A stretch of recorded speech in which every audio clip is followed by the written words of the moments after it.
Bom dia, seja bem-vindo ao programa Ciência em Movimento. Hoje vamos fazer a segunda parte da entrevista com Celso Pancera, na nossa pauta, iniciativa Ciência e Tecnologia no Parlamento. Fique com a gente volta já.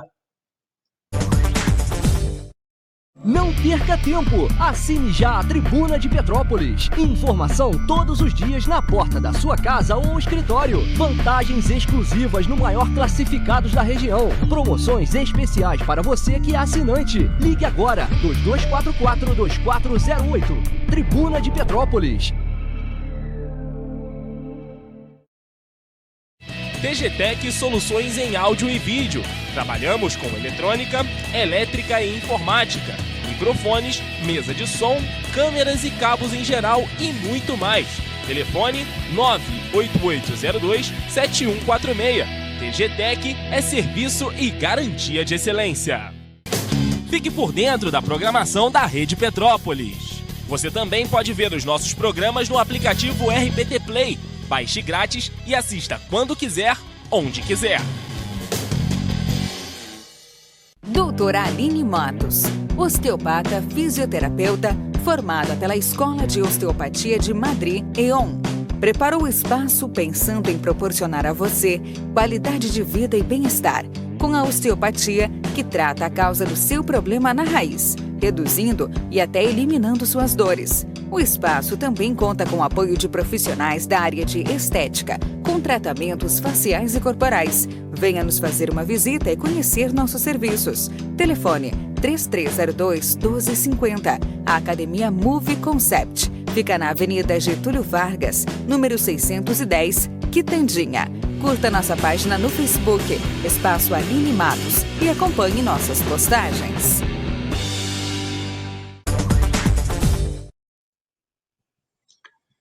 Estamos de volta com o programa Ciência em Movimento, na segunda parte da entrevista com o Celso Pancera. Celso, que hoje é diretor-presidente do Instituto de Ciência e Tecnologia e Inovação de Maricá, também secretário executivo da Iniciativa para Ciência e Tecnologia no Parlamento. Foi ex-ministro de Ciência e Tecnologia, também presidente da FAETEC. Celso, obrigado pela sua presença mais uma vez aqui no programa com a gente. É um prazer muito grande tê-la aqui com a gente, conversando sobre ciência e tecnologia e inovação. A gente que tem presenciado justamente a importância com que esse tema tem sido tratado recentemente, em particular aí, com a interiorização desse processo no estado do Rio de Janeiro. Mas hoje a gente vai falar sobre o que é a Iniciativa para a Ciência e Tecnologia no Parlamento. Que movimento é esse? Que instituto é esse? Qual a importância desse instituto na defesa da ciência e tecnologia nacional? Seja bem-vindo. Prazer estar com vocês novamente, você com a tua equipe, todos aí da TV Petrópolis, né? A Ciência em Movimento é um programa aí já com anos de resistência em defesa da ciência, né? Passa o tempo, mas Marco está aí com o programa, a Leila na produção. Muito legal isso. É importante você manter essa chama aí.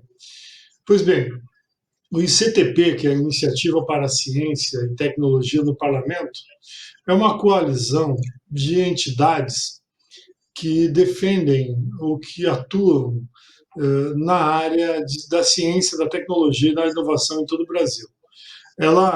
Essa coalizão, né, ela tem um comitê executivo que envolve 8 grandes entidades nacionais da ciência, né? A começar pela Academia Brasileira de Ciências, que é a ABC, que tem mais de 100 anos de existência, a Sociedade Brasileira para o Progresso da Ciência, que tem mais de 70 anos de existência, a Andifes, que reúne os reitores das universidades federais, o CONIF, que reúne os reitores dos institutos federais de ensino, a CONFAP, que reúne as fundações estaduais de pesquisa, como aqui no Rio de Janeiro temos a FAPERJ, né? Cada estado tem sua fundação e eles têm uma confederação nacional. O CONSECT, que é um conselho que reúne todos os secretários estaduais de Ciência e Tecnologia do Brasil, né, também é de âmbito nacional. Tem o Instituto dos Municípios Humanos, Inteligentes e Solidários, que é uma organização vinculada à Federação Nacional dos Municípios. O Confies, que reúne as fundações de apoio à pesquisa, né, também. Então, essas entidades, eu ajudei a coordenar e a organizar esse movimento. Em fim de 2018, decidiram organizar a ação da ciência, da tecnologia e da inovação lá no Parlamento, na Câmara de Deputados e no Senado. E me convidaram para ser o secretário executivo, né, desse movimento. E nós organizamos o movimento, então nós temos um pequeno estatuto, reuniões regulares desse comitê executivo, e nós organizamos as pautas, né? Sempre que tem projetos que tramitam na Câmara ou no Senado, que envolvam questão de inovação, de ciência e tecnologia, a gente toma uma posição, sugere o voto para os parlamentares, as lideranças partidárias. Eventualmente também a gente sugere iniciativas, ou seja, projetos que a gente considera que a legislação brasileira não conclui, não envolve, né, determinado assunto, a gente também sugere projetos, né? E, por exemplo, agora nesse período aqui do Covid, né, da pandemia, mesmo a gente atuando à distância, Senado e Câmara fazendo reuniões virtuais, nós tivemos participação em diversos momentos, né? Praticamente todas as medidas provisórias, os projetos de lei que foram aprovados no Senado, que de uma forma ou de outra tratava de pesquisa, de iniciativas para a área de saúde, nós tivemos alguma forma de participação, ajudando na análise, sugerindo emendas, modificações nos projetos de lei, nessas medidas provisórias, né? Ou seja, mesmo com essa distância, nós tivemos uma atuação muito intensa nesse processo, né? E cada vez mais o próprio parlamento tem assim, reforçado isso, né? Procurado a ICTP para tomar posição, para ajudar na tomada de posição ou de decisões e orientar os votos dos parlamentares em Brasília. É uma iniciativa muito interessante, muitos países já têm isso há muito tempo. Portugal tem uma experiência muito antiga. Nos Estados Unidos, o parlamento ele se apoia muito em iniciativas desse jeito para tomar decisões, né, no orçamento e em leis. Diversos países da Europa também possuem iniciativas assim, desse tipo, né? E aqui no Brasil, então, nós temos agora, foi lançada, né, oficialmente em maio de 2019, essa organização. E eu tenho a felicidade, né, de ser o primeiro secretário executivo a organizar a atuação, né, essa ação da ICTP. Celso, a gente tem visto aí ao longo desses últimos anos uma mudança muito grande na política na área de ciência e tecnologia, inclusive a questão dos fundos, das bolsas. E como é que o ICTP tem atuado em cima dessa questão, né? Como é que tem atuado em cima das bolsas, do corte das bolsas, a tentativa de acabar com alguns fundos de fomento e de pesquisa no Brasil? Como é que o ICTP tem atuado para ressaltar a importância da ciência no Brasil, no parlamento?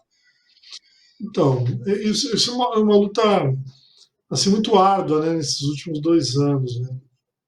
O novo governo brasileiro, porque a ciência, Márcio, você sabe, ela precisa de continuidade, ela não resolve as coisas num tempo curto, né? Tudo na ciência, na produção de conhecimento, na produção de pensamento, isso demanda muito tempo, muito investimento, muitos recursos, muita continuidade. Né? E isso vem acontecendo no Brasil num crescente. As primeiras experiências unificadas nacionais nesse setor é dos anos 50, 1951, a partir daí que começou com a fundação do CNPq, né, que começou a ter uma política nacional de ciência no Brasil. Depois veio a CAPES, a fundação da CAPES, depois o próprio Ministério da Ciência e Tecnologia, a criação no fim dos anos 80, no governo do Sarney, né? Veja como o estudo é muito recente do ponto de vista histórico, né? E o Brasil vem crescendo muito nesse processo, né? O Brasil saiu, não sei se você sabe disso, mas as pessoas que nos assistem talvez não, mas o Brasil saiu da 21ª posição em produção de textos, né, de artigos científicos no mundo, para 13º, num lapso de 10 anos. Né? Isso é muito investimento. E o que aconteceu? De 2017 para cá, houve um corte muito drástico nos orçamentos da pesquisa brasileira. E a ciência, ela necessariamente tem que ter engajamento do poder público, né? Porque a iniciativa privada, ela até sabe pegar a descoberta da ciência básica e transformar em produto e riqueza, mas ela não investe muito em ciência básica, né? Então, o que aconteceu? O país vinha num crescente, né, brilhante, assim, do ponto de vista do crescimento dos investimentos em ciência, e de repente um corte abrupto de 2016, 17, 18, 19 e 20 é uma lástima, né? Um corte total. Então, ano passado, você tem uma ideia, chegou no mês de setembro e o MEC, o CNPq, que é ligado ao Ministério de Ciência e Tecnologia, não tinha dinheiro para pagar as bolsas nos meses de setembro, outubro, novembro e dezembro. Né? São 80, na época, 84 mil bolsistas vinculados a programas de pesquisa das universidades brasileiras. Né? E, assim, um valor pequeno diante do que é o orçamento da União. Então, essa luta foi uma luta muito grande. Na época, tinha uma polêmica sobre o que fazer com um fundo de 2 bilhões de reais apreendido na questão da Lava Jato. E a nossa ação em Brasília, junto ao parlamento, nós conseguimos, junto com o Rodrigo Maia, que é o presidente da Câmara, que ele levasse essa demanda para o Supremo Tribunal Federal, e o STF pegou 250 milhões de reais na época e colocou no CNPq, o que salvou essas bolsas até o fim de 2019. E nos deu tempo para articular, lá no parlamento, na Câmara e no Senado, um orçamento mais adequado para 2020. Então, esse ano, note, não faltará dinheiro para as bolsas já existentes. O outro problema é que o governo não tem lançado editais de novas bolsas, né?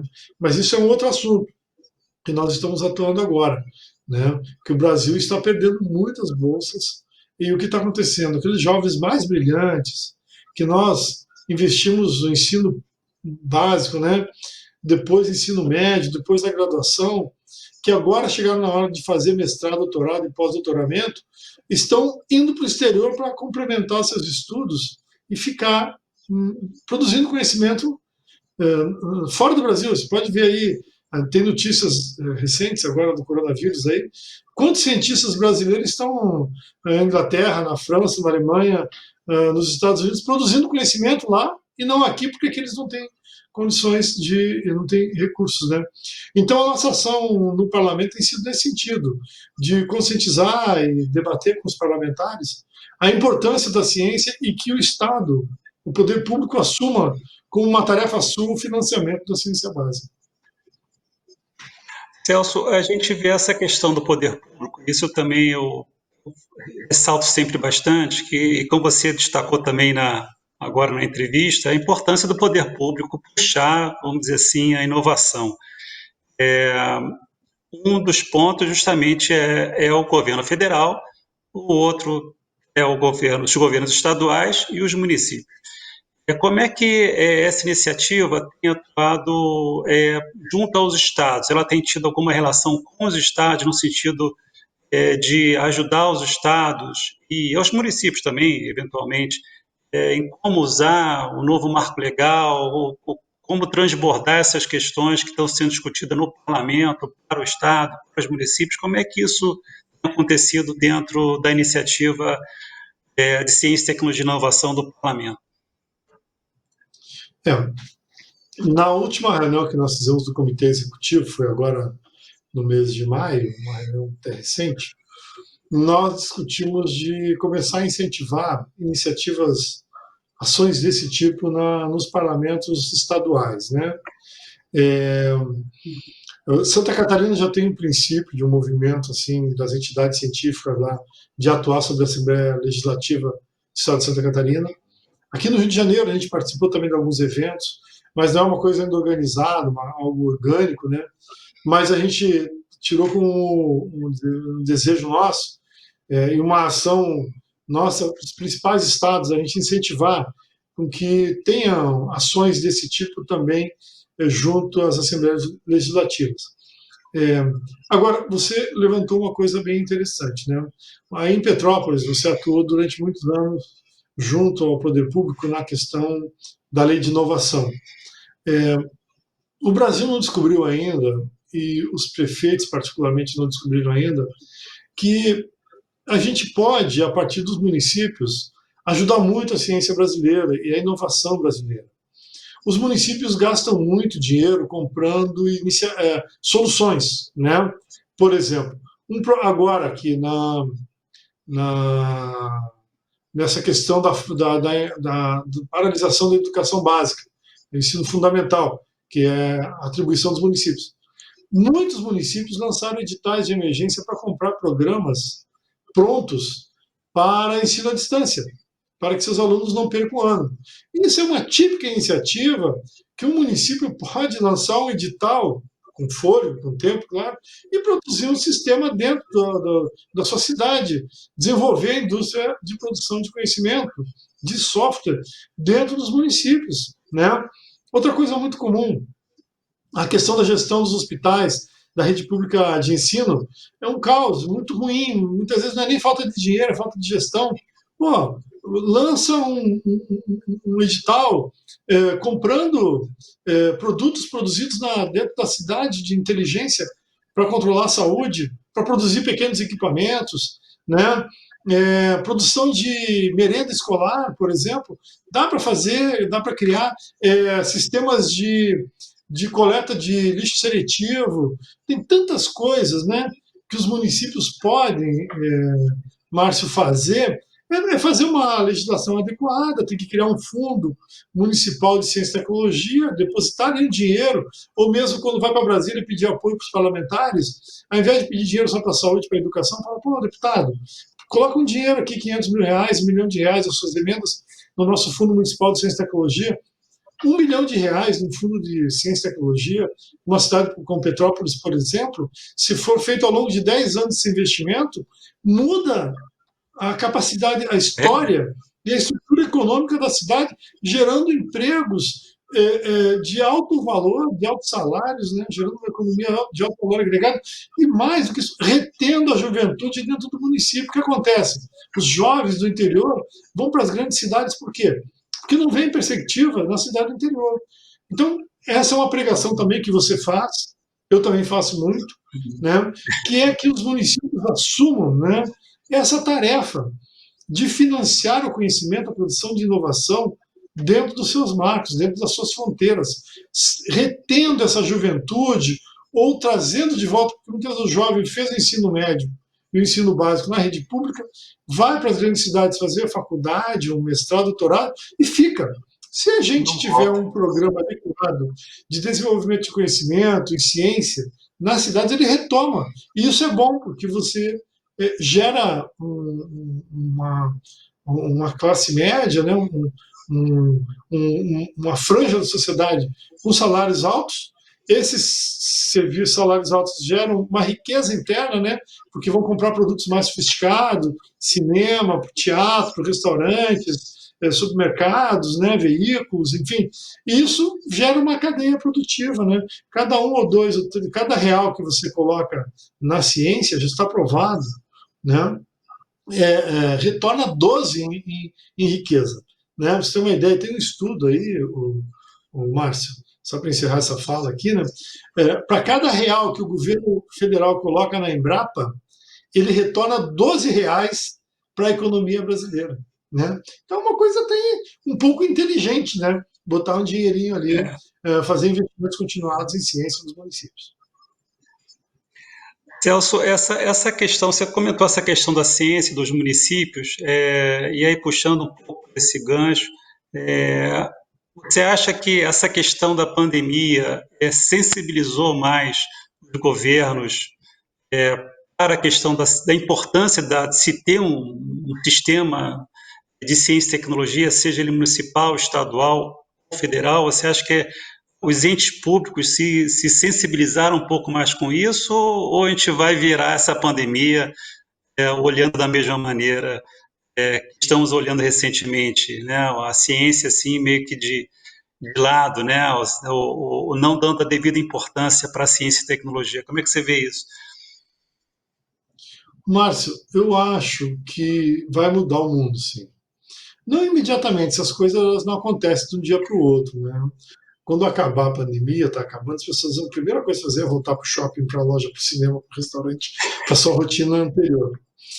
Mas é normal, é um sentimento humano, né? Querer fazer as coisas às quais lhe davam prazer. Mas eu acho que com o tempo isso vai acabar a reflexão, os entes, né, as instituições que pensam em inteligência, que produzem inteligência, os órgãos de Estado, as empresas, as grandes corporações, essas organizações começarão a pensar numa nova forma de viver, que elas precisam responder, porque o impacto na economia foi muito forte, né? Veja quantas companhias aéreas vão quebrar, as fábricas de automóveis, os restaurantes aí em Petrópolis, né? Tem uma rede de restaurante muito competente, muito boa, né? Quantos restaurantes não vão voltar depois desse processo, né? Hotéis que tiveram que fechar. Então, os próprios agentes econômicos, os agentes públicos vão pensar em soluções e uma nova forma de viver. E eu acho que nisso as pessoas vão ter uma percepção melhor da ciência. Uma coisa já está clara, né? O Sistema Único de Saúde está aprovado, é uma jabuti brasileira, uma jabuticaba brasileira muito boa, muito necessária e fundamental para o povo brasileiro.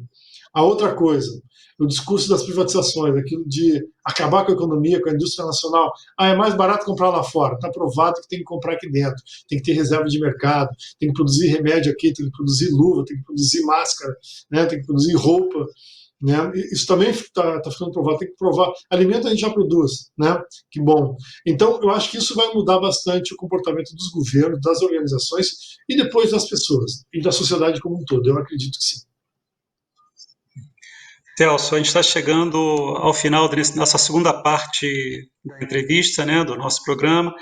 E o que você comentou agora, eu fiquei assim um pouco chocado nessa pandemia da gente estar importando máscara, por exemplo. Então, assim, são coisas que, é claro, tem uma certa sofisticação e tudo mais, mas são coisas que muita gente que acreditava que exportar a indústria para a China, vamos dizer assim, né, ou para outros países, era uma solução, acabou vendo hoje que, no meio de uma crise estratégica, uma nação, um país, um Estado, ter suas bases industriais muito bem estabelecidas. Celso, a gente vai encerrar a nossa segunda parte aqui da nossa entrevista. A gente vai ter uma outra entrevista falando sobre ciência e tecnologia do Estado do Rio de Janeiro, aí no meio de um processo de revisão da lei estadual, e a gente quer um espaço no interior do Estado onde o investimento seja mais efetivo na área de ciência e tecnologia, como todos nós aqui estamos com essa bandeira. Obrigado, e sua palavra final na segunda parte da entrevista, Celso. Márcio, um prazer estar com você novamente, né? Vamos continuar com outro tema em breve, né? Mas eu acho importante esse espaço, acho muito legal esse papel aí da TV Petrópolis, né? De manter um espaço da ciência focado nesse assunto, a tua dedicação a isso, junto com a Leila, né? Que você também se dedica bastante, né?